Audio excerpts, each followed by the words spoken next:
Sehingga suatu ketika Hatim Al-Asam pernah duduk bersama dengan gurunya.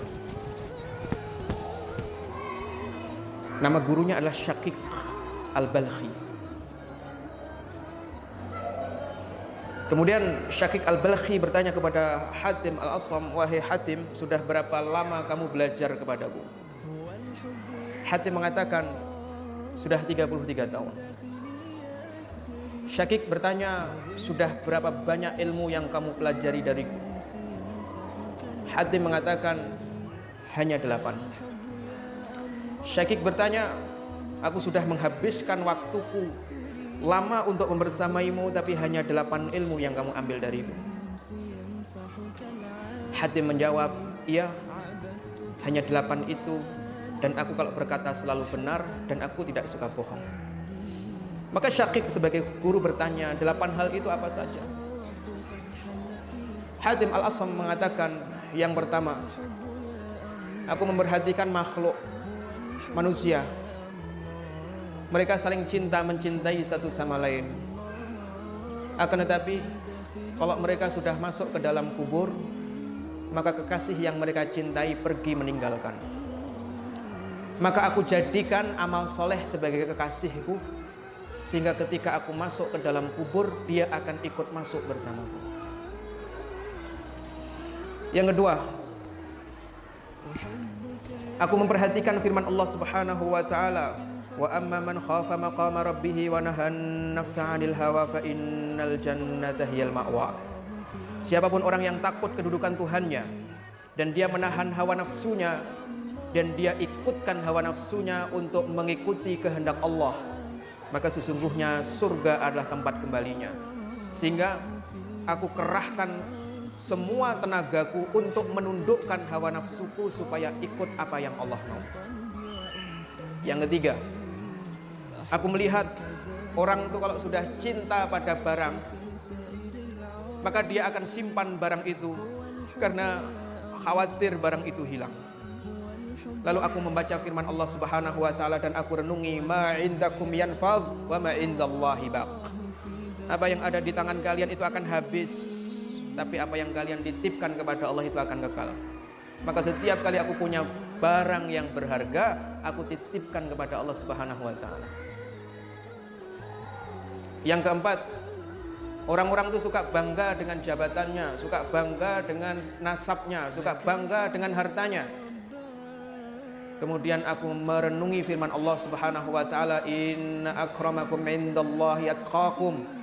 Yang paling mulia di sisi Allah di antara kalian adalah yang paling takwa. Maka aku mengejar takwa supaya aku punya nilai di sisi Allah Subhanahu wa taala.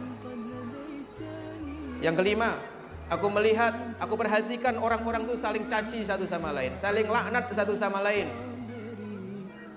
Dan biasanya penyebab mereka saling mencaci maki dan saling melaknat adalah karena hasad, karena iri sesama mereka. Lalu aku merenungi firman Allah Subhanahu wa taala, "Nahnu qassamna bainahum ma'isyatahum fil hayatid dunya." Sesungguhnya kami yang telah membagi rizki mereka dalam kehidupan dunia, maka aku tinggalkan hasad kepada saudaraku hanya gara-gara urusan dunia. Yang keenam, aku melihat orang itu saling memusuhi satu sama lain. Istri memusuhi suaminya, suami memusuhi istrinya, anak memusuhi orang tuanya, orang tua memusuhi anaknya, orang memusuhi temannya. Kemudian aku merenungi firman Allah Subhanahu wa taala, "Innasyaitana lakum aduwwun fattakhidhuhu aduwwa." Sesungguhnya musuh sejati kamu adalah syaitan, maka jadikanlah syaitan itu musuh.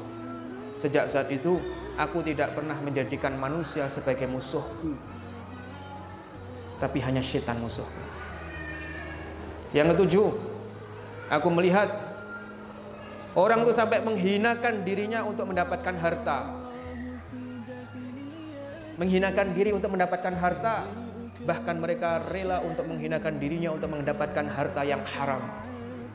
Kemudian aku merenungi firman Allah Subhanahu wa taala, "Wa ma min dabbatin fil ardi illa 'alallahi rizquha."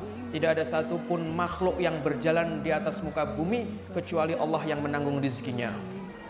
Maka aku serahkan hakku rizkiku kepada Allah dan aku sibukkan dengan kewajibanku kepada Allah. Rizki itu hakku, urusan Allah aku serahkan kepada Allah. Yang wajib bagiku adalah ibadah, aku sibukkan diriku dengan ibadah itu. Dan yang terakhir, kaitannya dengan pembahasan kita hasbunallah wa ni'mal wakil, aku melihat orang itu suka bertawakal, suka bersandar dengan makhluk yang semisal dengannya. Yang ini bersandar dengan hartanya, yang ini bersandar dengan fisiknya. Ya, modalnya hanya fisik, Pak. Yang penting fisik itu sehat, bisa bekerja. Yang ini dengan hartanya, ini dengan kesehatannya, yang ini dengan nasabnya, yang ini dengan keluarganya, yang ini bersandar pada anaknya, yang ini bersandar pada orang tuanya. Maka aku renungi firman Allah Subhanahu wa taala, "Wa may yatawakkal 'alallahi fahuwa hasbuh." Maka siapapun yang bersandar kepada Allah, Allah akan mencukupinya. Maka sejak saat itu aku tidak lagi pernah bersandar kepada makhluk.